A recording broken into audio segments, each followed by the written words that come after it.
Hello, welcome to my YouTube channel. तो आज का जो वीडियो है वो है पॉवर्टी के ऊपर, मतलब कि पॉवर्टी क्या है, इसको एलिमिनेट करने का जो मेजर्स है वो क्या है, इंटरनेशनली क्या क्या मेजर्स लिया हुआ है अभी तक। तो ये सब के बारे में हम आज के टॉपिक में वो डिस्कस करेंगे। तो फर्स्ट हम जो बोलना चाहते हैं कि पॉवर्टी एक ऐसा चैप्टर है जिसमें उतना कुछ मतलब माइंड में रखने के लिए कुछ है नहीं। ज़्यादातर चीज़ें ऐसा है कि आपको समझना पड़ेगा और वो समझने और उसके हिसाब से ही आप क्वेश्चन का आंसर भी कर सकते हो। तो ठीक है, पॉवर्टी के पहले हम जो पढ़ेंगे वो पढ़ेंगे कि रीज़न क्या क्या है। जैसे कि अनकंट्रोल पॉपुलेशन, इकोनॉमी में ग्रोथ कम हो रहा है। उसके बाद जेंडर डिस्क्रिमिनेशन, मतलब कि मेल फीमेल में वो जो सब डिवीज़न होता है ना, वो सब डिस्टिंग्विश करते हैं, जैसे कि डिस्क्रिमिनेट करते हैं वो। पुअर एजुकेशन ही ठीक से नहीं है तो आगे चलकर वो बंदा क्या करेगा, कुछ भी नहीं कर पाएगा ना, वो भी एक रीज़न है। उसके बाद यूथ तो है बहुत सारे देश में, लेकिन वो अनस्किल्ड है, मतलब उसके पास कोई स्किल वगैरह है नहीं। वो एकदम ही पढ़े लिखे नहीं होते हैं, वो उसके पास स्किल नहीं होता है कुछ, मतलब वो कुछ भी करने के लिए तो स्किल चाहिए ना, वो भी नहीं है उसके पास। उसके बाद स्मॉल लैंड होल्डिंग, अगर किसी के पास थोड़ा सा ज़मीन होता था जिसमें वो खेती बाड़ी कर सकता था, फिर भी वो अपना दिन गुजारा कर लेते थे। लेकिन वो भी अगर शायद किसी के पास ना हो, मतलब स्मॉल लैंड होल्डिंग, लैंड उस हिसाब से कुछ अच्छा खासा नहीं हो। उसके बाद जियोग्राफिकल फैक्टर भी होता है कि जैसे कि लैंड का फर्टिलिटी नहीं है, मतलब एग्रीकल्चरल लैंड तो है लेकिन वो फर्टाइल नहीं है। जैसे कि डेजर्ट एरिया में हम देखते हैं कि बहुत सारे लैंड्स तो पड़े हुए हैं लेकिन वो फर्टाइल नहीं है, उसमें खेती बाड़ी नहीं हो सकता। तो वो एक प्रॉब्लम होता है, मतलब जिस जिस लैंड को यूटिलाइज करके हम थोड़ा अर्न कर सकते थे, अब वो भी नहीं है, मतलब कि वो लैंड भी इनफर्टाइल है। तो वो उसमें से ही एक दिक्कतें हो सकता है जिसके कारण इनकम बनाना मुश्किल होता है और प्रॉपर्टी तो आएगा ही आएगा। उसके बाद अगर कोई ऐसा रीजन है जहाँ पर लोग रहते हैं और वहाँ पर नेचुरल रिसोर्स को एक्सेस नहीं कर पा रहा है, जैसे कि माउंटेन में कुछ भी नेचुरल रिसोर्सेज उस ठीक से नहीं है, मतलब कि हम लोग सभी ने जानते हैं कि माउंटेन में नेचुरल रिसोर्स ना के बराबर, जैसे कि पानी मिलना मुश्किल है। उसके बाद बहुत सारे प्रॉब्लम होते हैं, तो ये सब है पॉवर्टी का डायरेक्ट कारण। ठीक है, उसके बाद हम आते हैं कुछ कमिटीज़ के बारे में।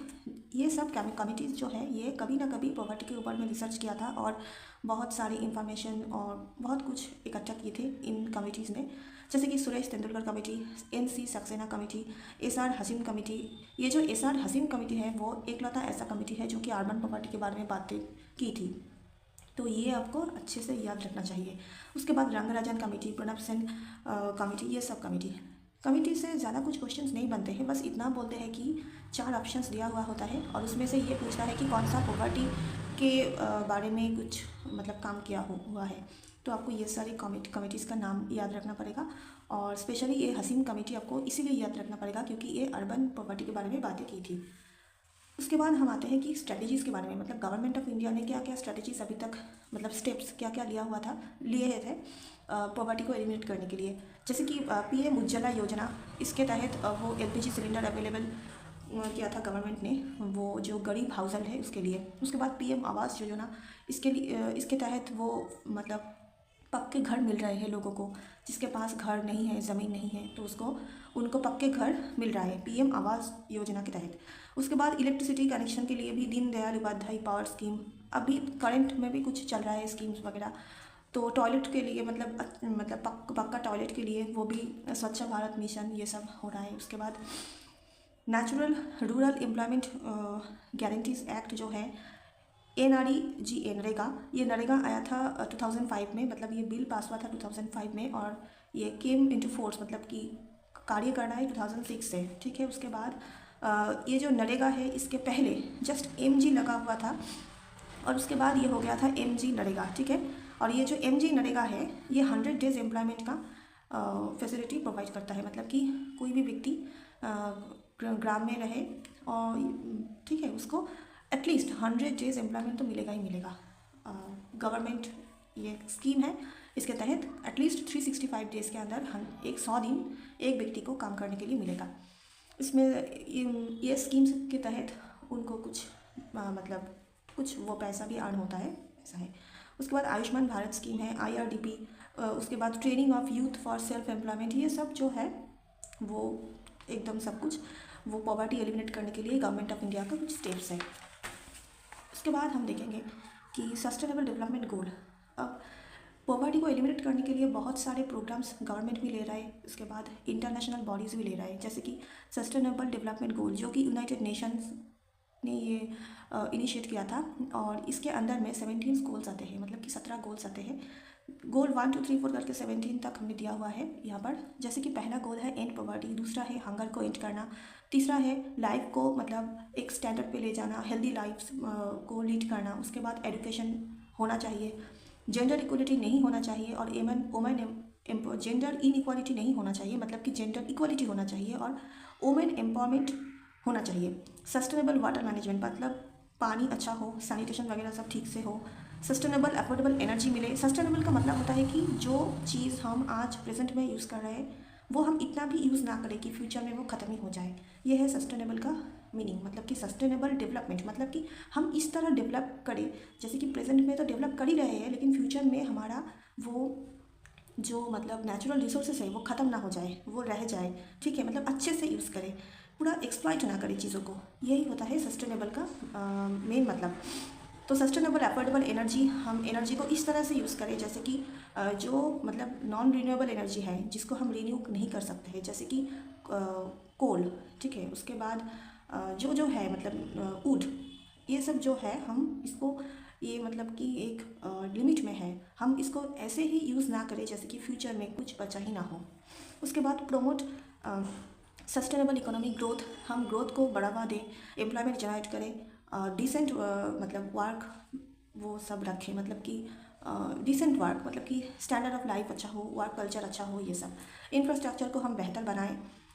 उसके बाद रिड्यूस इनइक्वालिटी, इनइक्वालिटी को हम रिड्यूस करें अपने देश के अंदर में भी और दो कंट्री के अंदर में भी, ठीक है। उसके बाद ह्यूमन सेटलमेंट अच्छे से करें, मतलब कोई दंगे फसाद ना हो, अच्छे से हम रहे, ये सब। Ensure sustainable consumption and production pattern, मतलब कि हम वो चीज़ कंज्यूम करें और वो चीज़ प्रोड्यूस करें जो कि सस्टेनेबल हो, मतलब कि वो ही बात है, मतलब कि सस्टेनेबल मतलब कि हम इस तरफ से जिए, मतलब जीने का स्टाइल, खाने पीने का स्टाइल, सब कुछ इस तरफ से हम अडॉप्ट करें जैसे कि आज तो कर रहे हैं लेकिन फ्यूचर में कोई प्रॉब्लम ना आए उसके लिए, ठीक है।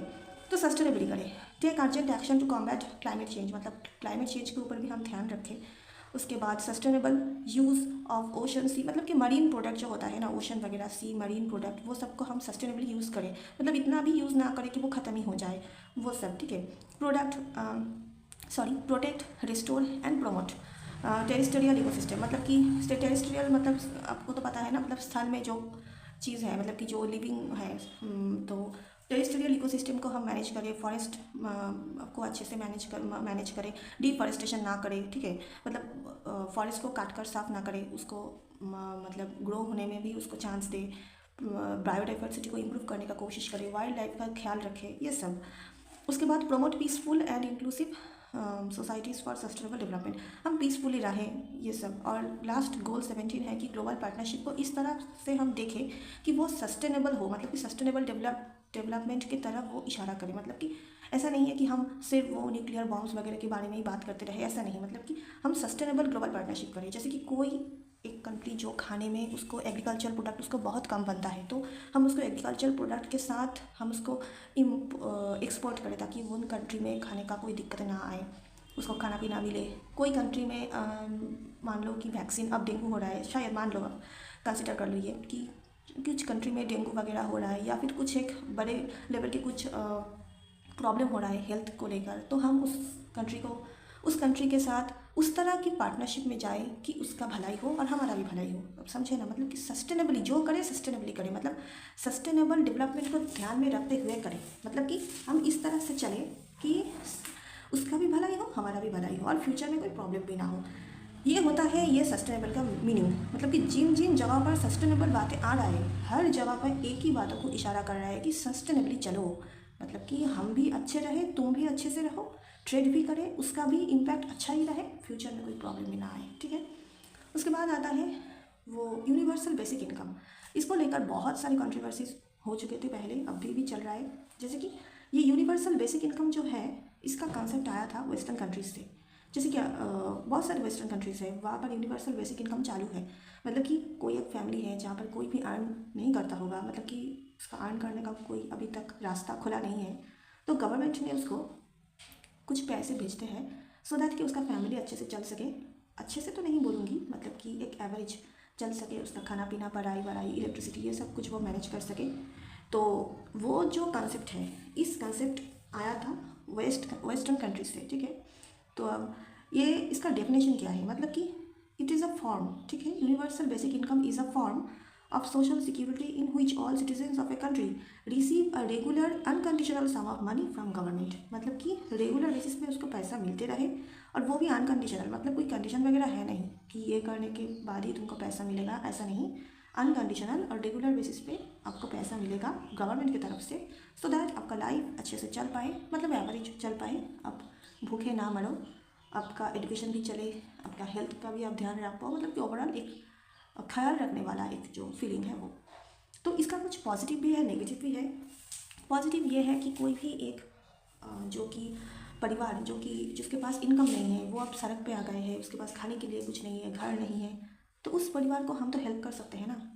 और क्या पता इस हेल्प को अगर वो अच्छे से यूटिलाइज़ करे अपनी ज़िंदगी में, तो वो आगे भी निकल जाए, वो कोई बिज़नेस खड़ा कर दे, वो कोई गवर्नमेंट जॉब ले ले, या फिर एडुकेटेड होके अपना ही कोई बिज़नेस वगैरह चालू करे, तो उसका तो फैमिली वहाँ से तो मतलब ऊपर चला गया ना, मतलब कि वो तो अभी से एक अच्छा ज़िंदगी जी पाएगा, मतलब प्रॉपर्टी से वो मुक्त है, प्रॉपर्टी के अंदर में वो नहीं है, वो मुक्त हो गया ना इस फैसिलिटी के कारण। तो ये हो गया इसका पॉजिटिव साइड।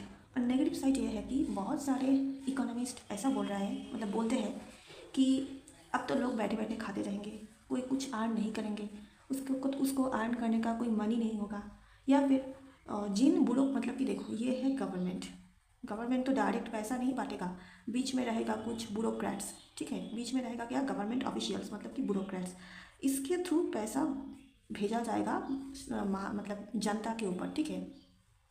अब बोल रहा है कि इन लोगों ने अगर करप्ट हो जाए तो क्या होगा, ये तो इनके पहचान वाले को ही पैसा देगा, या फिर इनको जो मतलब आप समझ रहे हो ना क्या बोल रही हूँ, मतलब कि अगर ये ही करप्ट हो जाए तो डिस्ट्रीब्यूशन में तो प्रॉब्लम आ जाएगा, मतलब हर जनता को ठीक से तो पैसा नहीं मिलेगा, मतलब जिनको मिलना चाहिए उसको शायद नहीं मिलेगा, जिनको मिलना नहीं चाहिए उसको शायद मिलेगा। जैसे कि हम कुछ दिन पहले देखा था प्रधानमंत्री आवास योजना में भी कुछ प्रॉब्लम हो रहा था, जैसे कि कुछ बेघर लोगों ने ये बोल रहा था कि हमारे पास तो घर नहीं है, फिर भी हमको पीएम आवास योजना का वो बेनिफिट नहीं मिल रहा, जहाँ की वो मतलब अच्छे खासे कुछ थोड़ा सा बिजनेस वगैरह है, ऐसा कुछ घर में दिखाया गया है कि उनके पास तो पीएम आवास योजना का घर भी है, लेकिन जो नीडी है उसके पास घर नहीं है। तो ये सब किस मतलब क्यों होता है, बीच का जो व्यक्ति होता है, गवर्नमेंट ब्यूरोक्रेट्स या फिर गवर्नमेंट ऑफिशियल्स या फिर जो भी हम बोले, वो सब व्यक्ति करप्ट होने के कारण ये सब प्रॉब्लम्स आते हैं। तो इसका ये एक नेगेटिव साइड है। और दूसरा तो मैंने आपको बोला कि वो कुछ लोग आपसे बैठे बैठे खाते रहेंगे, कुछ करने का उसको मन नहीं होगा। तो ये सब पॉजिटिव नेगेटिव है, लेकिन ये जो नेगेटिव साइड है इसके ऊपर प्रणब वर्धन नाम के एक इकोनॉमिस्ट उन्होंने बताया कि ऐसा नहीं है।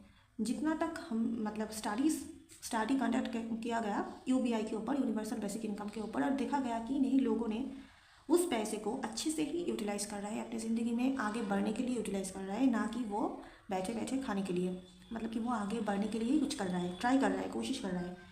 तो प्रणब वर्धन का यही कहना है, इन्होंने बहुत आर्ग्यू किया इस बारे में और बार बार यही उन्होंने बोला, इसको तो प्रमोट करना चाहिए, यूनिवर्सल बेसिक इनकम को अच्छे से प्रमोट करना चाहिए, सो दैट बहुत सारे पॉपुलेशन इस पॉवर्टी से निकल कर आ सके।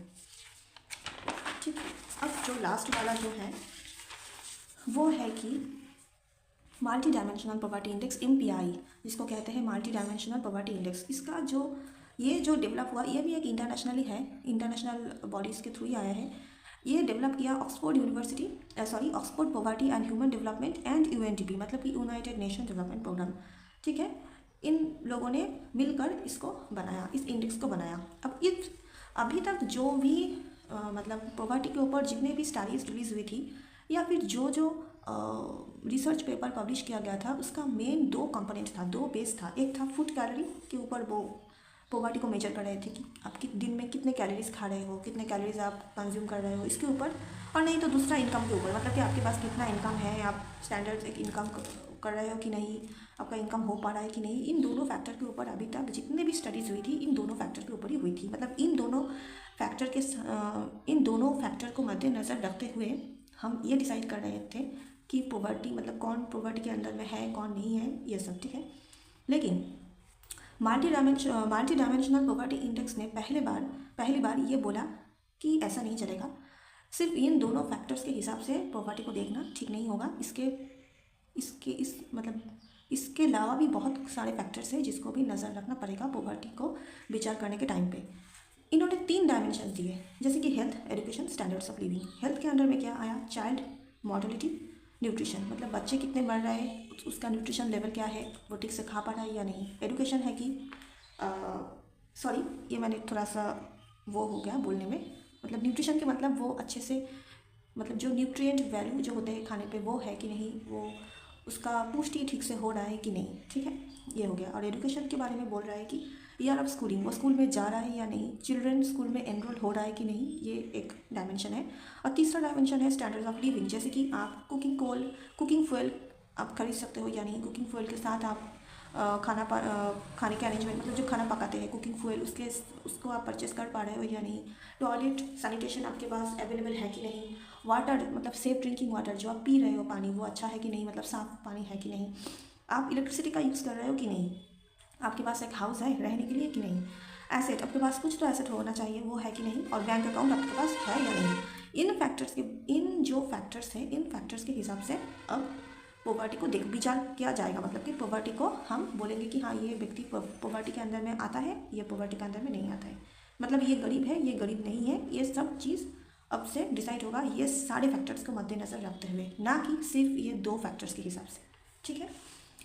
अब देखिए, एक नोट करने के लिए एक चीज़ भी यहाँ पर है, जैसे कि multidimensional poverty index helps to know about the sources of poverty, मतलब ये जो MPI है ये हेल्प करता है हमको ये समझने के लिए कि सोर्स ऑफ पॉवर्टी है क्या। For example, if there are people who have income, मतलब कुछ व्यक्ति के हाथों में अगर पैसा है, उसके पास इनकम है, बट उसके पास एजुकेशन नहीं हो, हेल्थ अच्छा नहीं हो, सेफ मतलब कि उसके पास एजुकेशन लेने के लिए जो एक्सेस तो चाहिए ना, वो ही ना हो, हेल्थ का ख्याल रखने वाला, मतलब हेल्थ अच्छा ना हो, सेफ ड्रिंकिंग वाटर भी ना हो, इलेक्ट्रिसिटी ना हो, या फिर कोई भी एक चीज़ इनमें से ना हो, तो वो व्यक्ति को हम बोलेंगे कि वो पॉवर्टी के शिकार है।